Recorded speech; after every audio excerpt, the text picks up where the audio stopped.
Hello, I suddenly have different clothes. It sure seems dark now, but that's how it goes.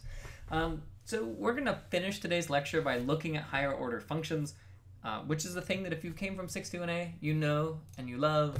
But if not, the basic idea is that it's a higher order function is a function that treats another function as data, right? It's able to manipulate it in some way. So usually a function, you give it a number like 8, comes back out and says, hey, here's the number squared, 64, something.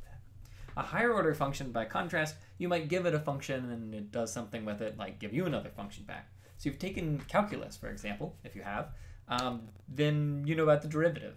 You give the derivative function x squared and it transforms it and gives you back 2x. Okay? So in Python, and if you take it 621A, you know how this is actually really useful and great. But in Python, if you wanted to actually do this, it might look a little something like this, right? I'm going to define a function called 10x. You give me numbers, it multiplies them by 10. I give 5, it gives me 50. Okay? Now I can define functions like do twice, right? That take as arguments a function and a number, and then it returns the function composed with itself. So if, for example, I said print do twice and passed in the 10x function defined here and the number 2, well then if we 10x the number 2, we get 10 times 2, 20. And if we f that again, we get 10 times 10 times 2, which is 200. Okay, so I hope that's a fairly intuitive idea. And again, it might not seem useful to you if you didn't come from 621A, but we'll see uses of it in this class. So it turns out you already know how to do this in Java.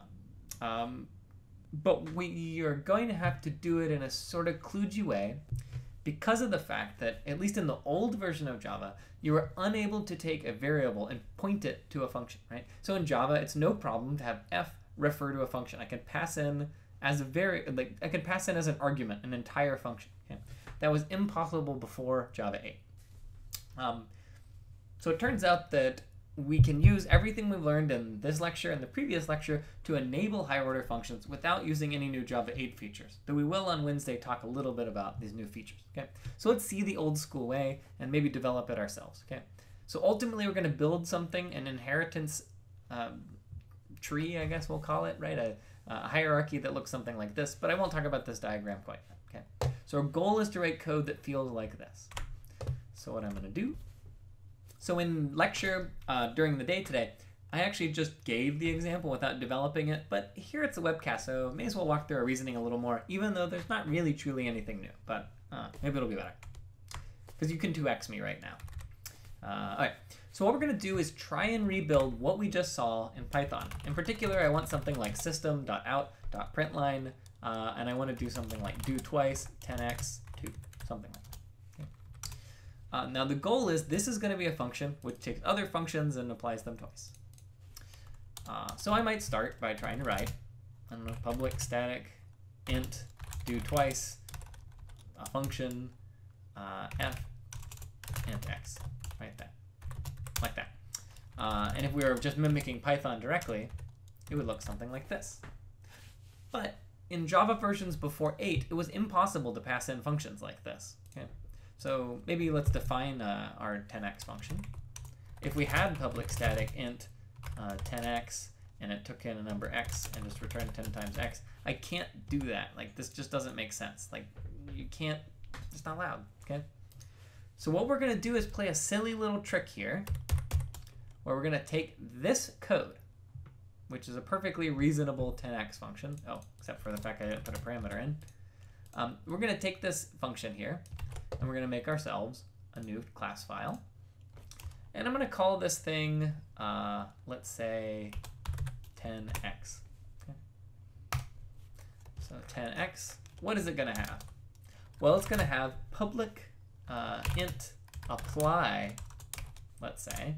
So now we're have like a weird level of indirection here. Int apply x, and what it's going to do is we're just going to return 10 times x. Okay. So we pass along a the 10x class has a function called apply that if we go back to our Hoff demo, we can instead do, if we could somehow get a 10x object, t, call it f.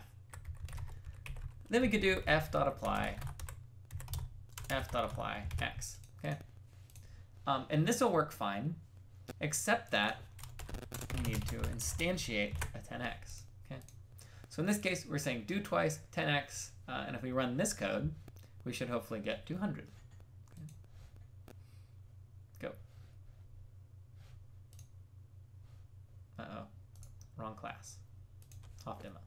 So we get, as you see, 200 here. Now the astute watcher should say, Josh, you didn't do anything at all, right? Like, you can only do 10x. 10x is the only function that can go there. So what we can do to generalize so that, you know, we can pass other functions like 30x or square or whatever, we're actually going to define an interface, okay, and replace this. We're going to generalize by using inheritance here, and we're going to say new class. I'm going to call this thing an int unary function. Okay? And an int unary function, in this case, instead of being a class, it's going to be an interface, and it's going to have an int method called apply, and this just applies some function, whatever it may be. Okay? So now by creating this int unary function interface, we can say, okay, actually, we can generalize by putting in here an int unary function, right? And now anything that implements this specification will now work with do twice. However, of course, we have an error here. We found a 10x, but we required an int unary function. So how do we fix that? Well, it turns out that that interface I just threw at you out of nowhere, here it happens to already do the thing it's supposed to do to be an int unary function. So I'll just say implements int unary function. Okay. So at this point, a 10x or any other function you might care to name can implement int unary function. That just means it needs an apply method, and now this should work more generally. Okay. So if I run this, I again get 200.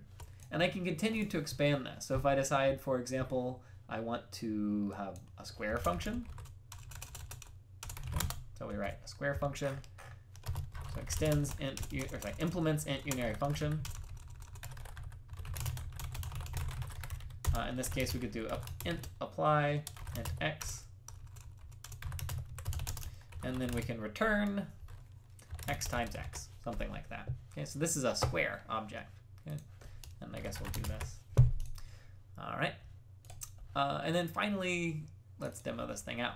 All right, so now instead of saying a new 10x, we can ask for a new square object, and of course, squares implement int unary function, so we should hopefully see the number 2 to the 4th power. Beep, beep, beep, beep.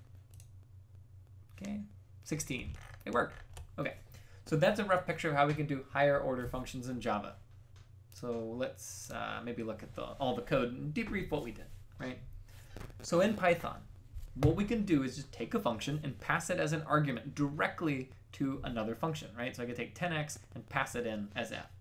In Java 7 or earlier, what we have to do is sort of hack our way in, right? What we do is wrap our function up inside of this interface, which I'm calling int unary function, and then we can kind of cheat the system by passing an object of that type.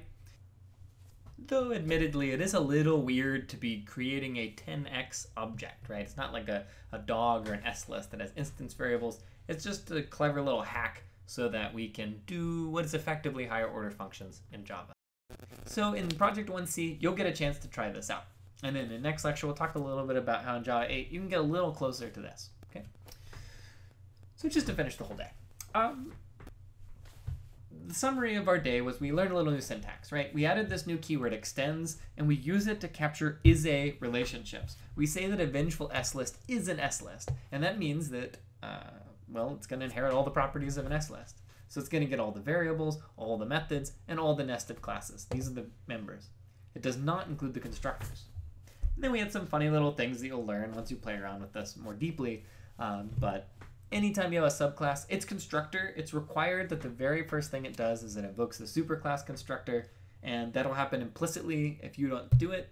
But if you want to explicitly call the constructor, we use this new word super, which, by the way, can also allow us to invoke overridden methods. So if I am a vengeful S-list, I can call the removeLast method of S-list using super.removeLast. Okay.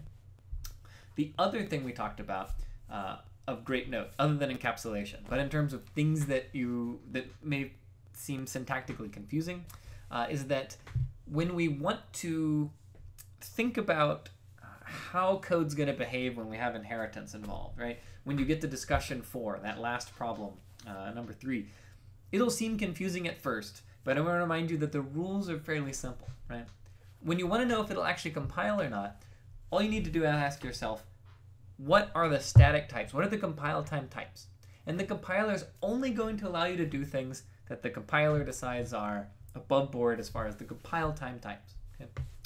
And if you decide you don't like what the compiler is going to do, you can always use casting to effectively change the static type or the compile time type just of that expression. The compiler will treat it a little differently. Okay?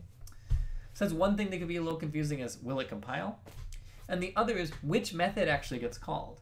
And for that one too, there is a simple rule. It takes some practice to understand that rule, but the rule is simply this. If you want to know which one is called, you look at the expression that is calling the method. So suppose we don't know which bark is being called. We ask for the runtime type of the return of this expression. So if I pass in a poodle and a Malamute, and the Malamute happens to be bigger, the dynamic type will be Malamute, so this bark will be Aru. Okay, it's that simple, but it may take a little practice to really internalize that. Okay, so that's it for today, and I will see you on Wednesday, and enjoy the weird discussion worksheet.